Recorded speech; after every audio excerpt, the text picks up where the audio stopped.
Ce mardi 15 septembre 2020 est une grande journée pour le Parlement congolais. C'est l'ouverture solennelle de la session budgétaire de septembre dans la salle des congrès du Palais du Peuple, remplie par les députés, sénateurs, membres du gouvernement, membres du pouvoir judiciaire, institutions d'appui à la démocratie et corps diplomatique.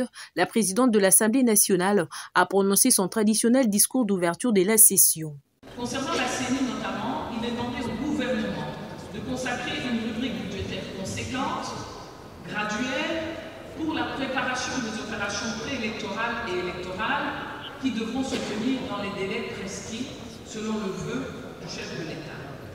Chers collègues, sur le plan de la diplomatie parlementaire, l'Assemblée nationale apportera sa pierre à l'édifice de la paix et de la stabilité de notre sous-région par le biais des missions parlementaires auprès de certains pays des Grands Lacs. Elle assurera en outre une bonne représentation du pays dans différents forums internationaux et africains qui se tiendront sous format de téléconférence. Au cours de cette session, au regard de l'article 217 de notre règlement intérieur, nous entamerons aussi le processus de création des groupes d'amitié avec les parlementaires d'autres pays amis. Ainsi, il sera demandé aux députés de se déterminer dans ce cadre. Nous nous réjouissons enfin des signaux positifs encourageants qui ont été marqués par certains partenaires désireux d'appuyer l'Assemblée nationale dans le cadre de son travail. Je cite ici le programme des Nations Unies pour le développement qui va appuyer notre commission PAJ. Nous nous réjouissons entre autres aussi des signaux positifs encourageants provenant du Royaume de Belgique, dont le plus récent est la réaction positive de ses autorités à restituer à la famille les restes de notre héros national, Patrice Emery Lumumba. Janine Mabunda a brossé le tour complet de tous les secteurs de la vie nationale congolaise, mais bien avant l'entrée en matière, la speaker de la Chambre basse a fait observer quelques minutes de silence en mémoire des Congolais morts lors des dernières violences à Beni, Irumu, Kamituga, Massissi, sans oublier les nombreuses autres victimes de diverses maladies et insécurités à travers le pays. C'est un discours globalement pacifique et unificateur, placé dans un contexte de tempête politique. C'est un discours rassembleur, c'est un discours qui a eu le mérite effectivement de valoriser aussi la femme. Comme vous le savez, ça fait un bout de temps dans notre pays, la femme a été longtemps chosifiée, surtout en ce qui concerne les querelles politiciennes.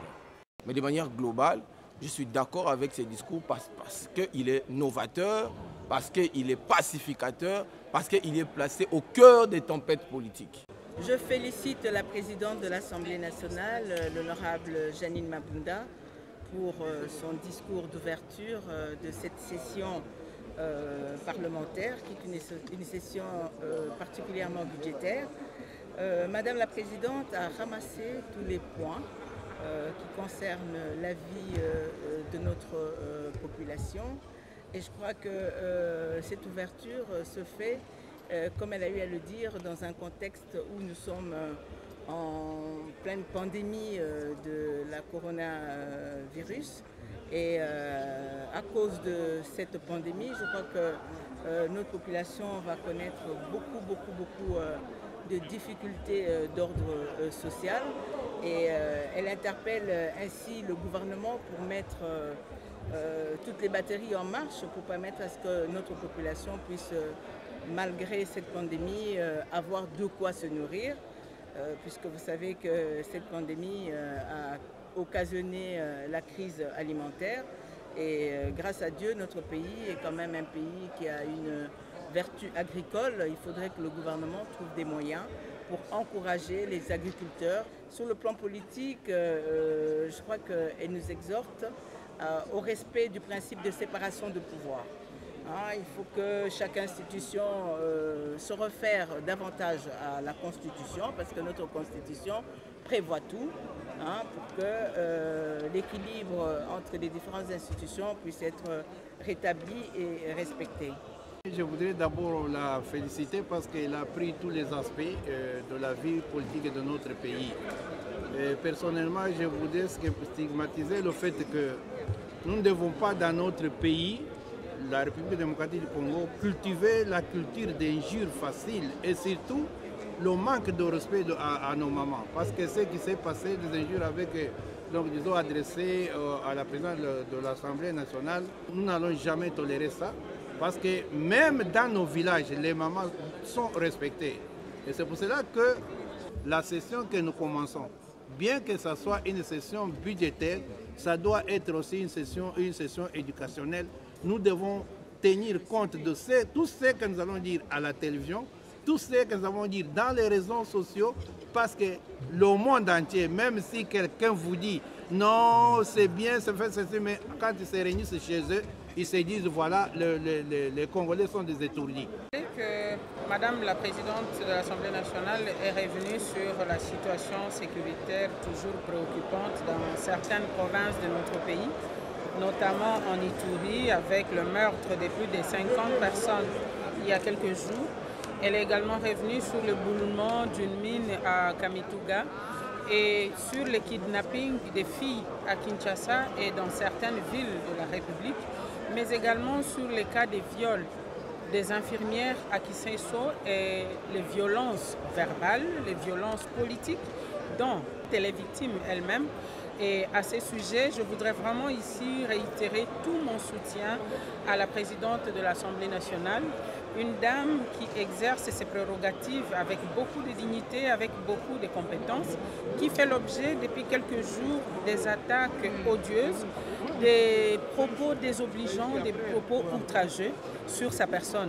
Et je condamne fermement ces actes et j'en appelle au gouvernement. J'appelle le gouvernement et la justice à se saisir de cette affaire et à faire de manière à ce que ces auteurs répondent de leurs actes. Et comme vous le savez, c'est une session essentiellement budgétaire. Et étant de la commission ECOFIN, nous avons du pain sur la planche parce que nous allons commencer avec déjà le collectif budgétaire. Nous passerons à la loi sur la reddition des comptes et finalement pour chuter le projet de loi des finances. Et donc voilà, nous avons du pain sur la planche. Madame la Présidente a fait son discours et je pense qu'elle a mentionné tout cela dans son discours. Problème sécuritaire, le gouvernement est là pour s'en charger. Et nous, le Parlement, nous sommes là aussi pour contrôler et surveiller. Il faut dire que devant une activité aussi solennelle, les défis, c'est restituer le contexte ou la réalité du Congo. Et je pense que Madame la Présidente a été à la hauteur de l'acte. Elle a peint ce qui se passe réellement au Congo actuellement. C'est l'insécurité, c'est le défi de se relever après le Covid. Et je crois qu'elle a tenu une sonnette d'alarme assez importante. Ce regain de tribalisme, c'est au niveau verbal, mais si on y fait gare, on y prend garde, ça va atteindre le niveau physique et ce n'est pas bon pour le pays. Et aussi, il y a lieu de moraliser même le jeu politique. Vous savez, depuis un temps, dans les différentes déclarations, on arrive à déborder, à toucher même à ce qui est humain et sacré, la valeur de la femme congolaise, la valeur du Congolais en soi. Il était important que la présidente puisse épingler cela. Personnellement, j'ai été beaucoup plus d'accord avec elle sur un point important, à savoir que le budget quitte le niveau des mathématiques, ces équations chimériques, le budget, qu'il devienne un budget vrai. Que la maman qui vit dans l'arrière du pays sente qu'il y a un budget réaliste qui avait été voté et qui a changé son cours de vie. Et je crois que c'était important. Et pour y faire, il faut absolument que la rétrocession au niveau des provinces soit effective aussi. Retraçant les bilans, souvent sombres de plusieurs secteurs de la vie, Janine Mabunda, présidente de l'Assemblée nationale, a dénoncé les maux qui rongent le bien-être de la population, notamment la corruption, les détournements, les tribalismes, ainsi que l'insécurité qui rebondit dans plusieurs coins de la République. Elle a exhorté les politiques à privilégier l'unité nationale, la souveraineté ainsi que le bien-être du peuple congolais fatigué des querelles politiciennes. Janine Mabunda est revenue sur les dérives verbales inacceptables dont elle est victime ces derniers temps. À travers sa personne, ce sont les filles et femmes congolaises qui sont attaquées par ces discours qui doivent absolument être bannis. Les prix Nobel congolais, le docteur Denis Mukwege et son combat pour la dignité de la femme n'ont pas été oubliés lors de ses discours d'ouverture.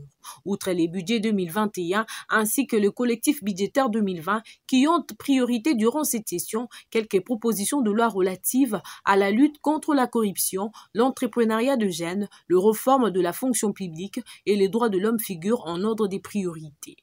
Il va de soi que le contrôle parlementaire soit au rendez-vous d'une telle session, a souligné l'honorable Janine Mabunda dans son speech, applaudi par l'assistant qui en a salué les grandes séquences.